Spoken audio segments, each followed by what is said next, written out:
Dans l'évangile de Jésus-Christ selon saint Matthieu. En ce temps-là, Jésus disait à ses disciples : « Ne pensez pas que je sois venu abolir la loi ou les prophètes.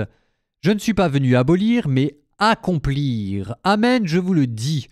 Avant que le ciel et la terre ne disparaissent, pas un seul iota, pas un seul trait ne disparaîtra de la loi, jusqu'à ce que tout se réalise.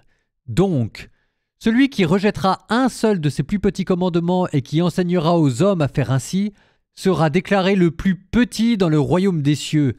Mais celui qui les observera et les enseignera, celui-là sera déclaré grand dans le royaume des cieux. »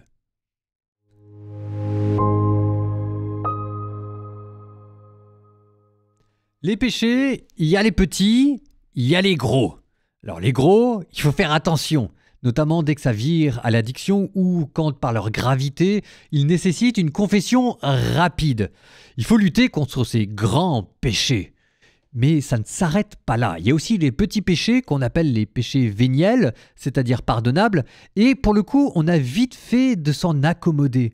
Je dis ça parce que ce que l'évangile d'aujourd'hui vous dit, celui qui rejettera un seul de ces plus petits commandements, c'est quelque chose qui devrait nous reposer une question. Est-ce que dans notre vie, il y a des péchés qui ne nous chagrinent plus, avec lesquels on a fini par s'accommoder? Je pense notamment aux péchés de langue.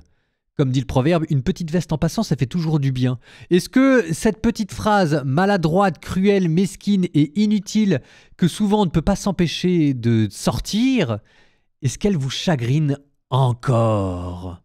À défaut d'arriver à maîtriser votre langue, est-ce que vous sentez encore la morsure d'une légère culpabilité?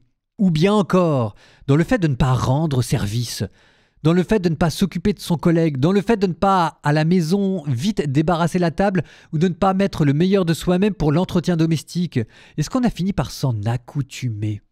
Ce que Jésus vous dit, c'est que si jamais pour vous la vie quotidienne est un tissu de compromis où entre l'idéal évangélique et la paresse, il y a tout votre agenda qui se déroule, Jésus vous dit, vous serez déclaré le plus petit dans le royaume du ciel.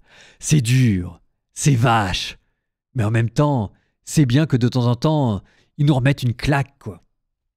Donc, en guise de conclusion, posez-vous la question, c'est quoi le péché dans ma vie avec lequel j'ai fini par vieillir et à vieillir en bonne intelligence? Eh bien, je dis, c'est le moment de réouvrir les hostilités.